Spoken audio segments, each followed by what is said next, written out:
তোমরা যারা আমার আগের ভিডিওগুলো দেখোনি তোমরা কিন্তু আমার আগের ভিডিওগুলো অবশ্যই দেখে নেবে আর আজকের ভিডিওটা লাস্ট পর্যন্ত দেখো। প্রথম প্রশ্ন, ইউরেনিয়ামের নিউট্রন এবং প্রোটন সংখ্যার অনুপাত কত? অপশান আছে 1.5-এর কম, 1.5 না 1.5-এর বেশি। তো এখানে তোমাদের ইউরেনিয়ামের নিউট্রন সংখ্যার যে অনুপাতটা সেটা কিন্তু হয়ে যাবে তোমাদের অপশান ডি 1.5-এর বেশি। তো এখানে আমরা জানলাম নিউট্রন এবং প্রোটন সংখ্যার অনুপাত কত, 1.5-এর বেশি। এরপরের প্রশ্ন আছে, নিচের কোন পদার্থটি তড়িৎ অপরিবাহী? পদার্থগুলোর নাম আছে গ্রাফাইট, অ্যালুমিনিয়াম, তামা আর আছে চিনির জলীয় দ্রবণ। তো এখানে তোমাদের যে পদার্থটি তড়িৎ অপরিবাহী তো সেই পদার্থটি কিন্তু হচ্ছে কি চিনির জলীয় দ্রবণ, অর্থাৎ এখানে উত্তর হয়ে যাবে তোমাদের অপশান ডি চিনির জলীয় দ্রবণ।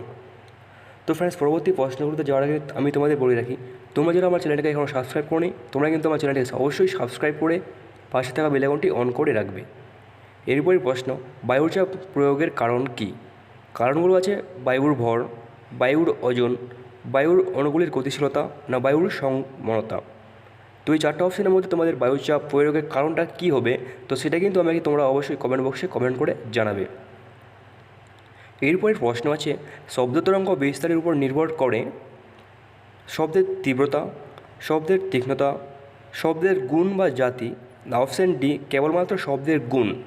তো এখানে তোমাদের শব্দ বিস্তারের উপর যেটা নির্ভর করে তো সেটা কিন্তু হচ্ছে কি শব্দের তীব্রতা, অর্থাৎ অপশান এ হয়ে যাবে তোমাদের এখানে সঠিক উত্তর।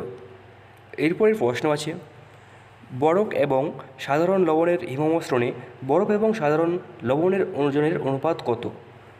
মানে তোমাদের এখানে বরফ আর সাধারণ লবণের ওজনের অনুপাতটা কিন্তু জানতে চাওয়া হয়েছে। তো এখানে তোমাদের অনুপাতগুলো আছে 2:1, 3:1, 4:1 না 3:2। তো এখানে তোমাদের কিন্তু বরফ এবং সাধারণ লবণের হিমমিশ্রণের বরফ এবং সাধারণ লবণের ওজনের অনুপাত হয়ে যাবে 3:1। কত হবে? হিমমিশ্রণের বরফ এবং সাধারণ লবণের ওজনের অনুপাত হবে 3:1, অর্থাৎ বরফের ওজন হচ্ছে তোমাদের কত 3 আর লবণের অনুপাত কত হচ্ছে 1। এরপরে তোমাদের নেক্সট প্রশ্ন আছে, কোন স্কেলার রাশিটি 3টি মৌলিক একক দ্বারা গঠিত? তো এখানে স্কেলার রাশিগুলোর নাম আছে ক্ষেত্রফল, ক্ষমতা, দ্রুতি না দর্পণ। তো এই চারটা অপশানের মধ্যে তোমাদের যে রাশিটি 3টি মৌলিক একক দ্বারা গঠিত তো সেই রাশিটা কিন্তু হয়ে যাবে কি ক্ষমতা, অর্থাৎ এই ক্ষমতা রাশিটি কিন্তু 3টি মৌলিক একক দ্বারা গঠিত। অপশান বি হয়ে যাবে তোমাদের এখানে সঠিক অ্যান্সার। এরপরের প্রশ্ন আছে তোমাদের, কোন সূত্র ব্যবহার করে আর্কিমিডিস ধাতুর ভেজাল নির্ণয় করেন?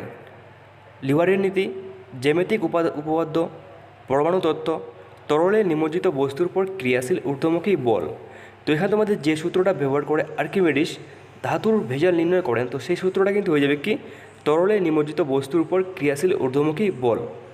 এই সূত্র ব্যবহার করে কিন্তু আর্কিমিডিস ধাতুর ভেজাল নির্ণয় করেন।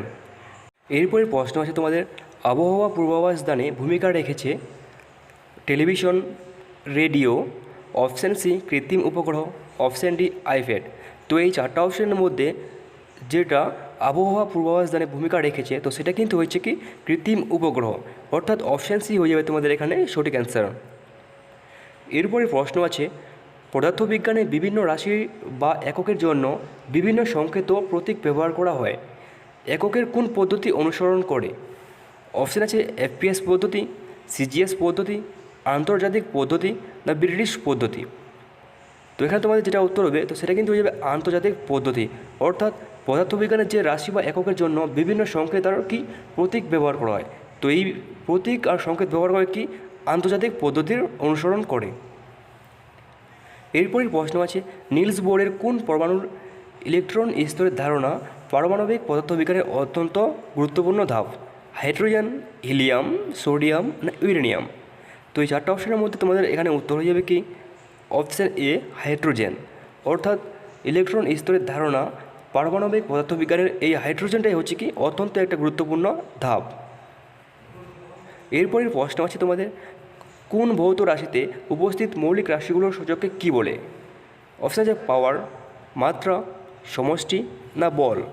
তো এখানে তোমাদের কিন্তু উত্তর হয়ে যাবে কি অপশান বি মাত্রা, অর্থাৎ কোনো ভৌত রাশিতে উপস্থিত মৌলিক রাশিগুলোর সূচককে কী বলে?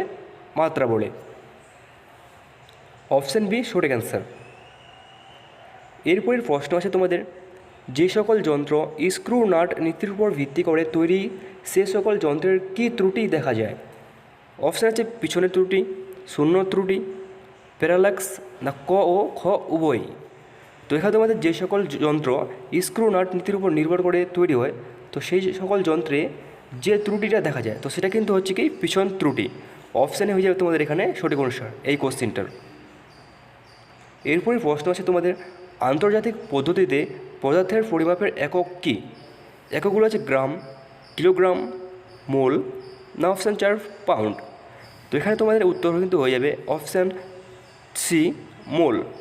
অর্থাৎ আন্তর্জাতিক পদ্ধতিতে পদার্থের পরিমাণের এককটা কি মোল। তো এই মোল কিন্তু হচ্ছে আন্তর্জাতিক পদ্ধতিতে পদার্থের পরিমাণের একক। অপশান সি সঠিক অ্যান্সার। এরপরের প্রশ্ন আছে, কয়টি লেবেলিং এর সাহায্যে তুলা যন্ত্রকে লেবেলিং করা হয়? অপশান আছে 2টি, 3টি, 4টি না 5টি। তো এখানে তোমাদের উত্তর কিন্তু হয়ে যাবে 3টি। অর্থাৎ 3টি লেবেলিংয়ের সাহায্যে কিন্তু তুলা যন্ত্রকে কী করা লেবেলিং করা হয়। এরপরের প্রশ্ন, সময়ের একক নির্ধারণে কোন পরমাণুটি ব্যবহার হয়েছে?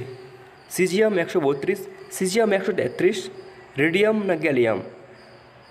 তো সময়ের একক নির্ধারণে যে পরমাণুটি ব্যবহৃত হয়েছে তো সেটা কিন্তু হচ্ছে কি সিজিয়াম 133। তোমরা কিন্তু এখানে মনে রাখবে সিজিয়াম 133টা কিন্তু ব্যবহার করা হয়েছে, 132টা কিন্তু নয়। এরপরের প্রশ্ন আছে তোমাদের, তড়িৎ প্রবাহের চৌম্বক ক্রিয়া ব্যবহার করে কোন যন্ত্রটি আবিষ্কার করা হয়? বেতার, তড়িৎ মোটর, জেনারেটর না ট্রান্সফরমার?